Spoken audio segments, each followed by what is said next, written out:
સુરત લાજપુર જેલના જેલરના નામે ખંડણીના આરોપીની પત્નીએ ફોન કરી 15,000ની માંગણી કરનાર નકલી જેલરને અમદાવાદ પોલીસે ઝડપી પાડતા સુરતની સચિન પોલીસે આરોપીનો કબજો લીધો હતો।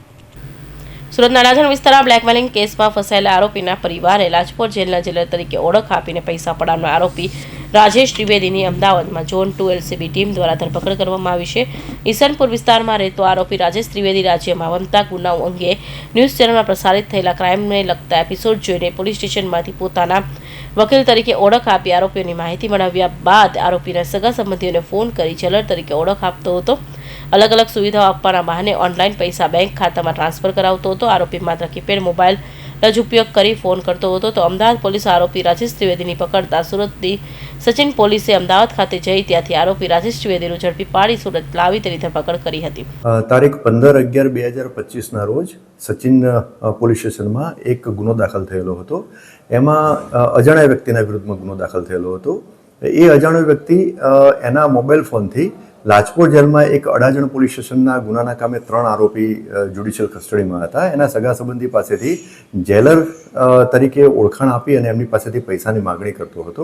જે અનુસંધાને આ અજાણ્યા વ્યક્તિ વિરુદ્ધમાં ગુનો દાખલ થયેલો હતો।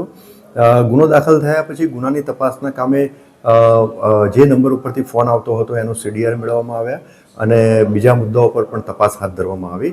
દરમિયાન અમદાવાદ શહેરના ઝોન 2ના DCP સાહેબની LCBની ટીમ છે એમને સ્પેસિફિક બાતમી મળેલી હતી। એ બાતમી આધારે એમણે આ આરોપી જે છે એને ઝડપી પાડ્યો હતો। આરોપીનું નામ છે રાજેશભાઈ નરેન્દ્રભાઈ ત્રિવેદી કરીને એમનું નામ છે। એ મૂળ સુરેન્દ્રનગરનો રહેવાસી છે પણ હાલ ઈસનપુર અમદાવાદ ખાતે રહે છે। આ આરોપીની ત્યાંથી કબજો લઈ અને સચિન પોલીસ સ્ટેશનના ગુનાના કામે એની ધરપકડ કરવામાં આવેલી છે। તપાસ દરમિયાન જે માહિતી મળેલી છે અને જે આરોપીના વિરુદ્ધમાં જે ગુના દાખલ થયેલા છે એની હકીકત પણ મેળવવામાં આવેલી છે। તો આ આરોપીના વિરુદ્ધમાં ગાંધીનગર, અમદાવાદ શહેર અને અમરેલી જિલ્લાના અલગ અલગ પોલીસ સ્ટેશનમાં ગુના દાખલ થયેલા છે।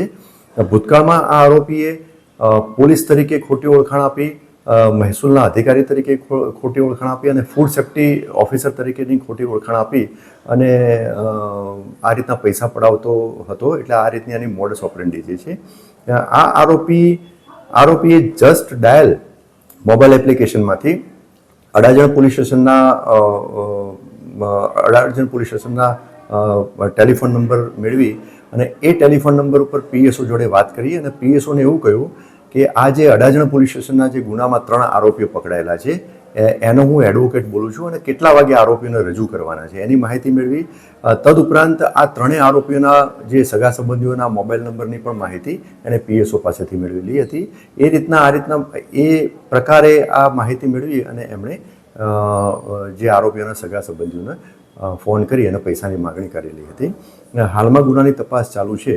બીજું કે આ જ આરોપી વિરુદ્ધમાં 18/11/2025ના રોજ મૈધરપુરા પોલીસ સ્ટેશનમાં પણ એક ગુનો દાખલ કરવામાં આવેલો છે અને એમાં પણ મોડસ ઓપરેન્ડી સેમ પ્રકારની એટલે કે જેલના અધિકારી તરીકેની ઓળખાણ આપી અને એણે એક બીજા આરોપી કે જે જ્યુડિશિયલ કસ્ટડીમાં હતા એના સગા સંબંધી પાસેથી પૈસાની માગણી કરેલી હતી। એટલે આ સંબંધે પણ મૈધરપુરા પોલીસ સ્ટેશનમાં ગુનો દાખલ થયેલો છે।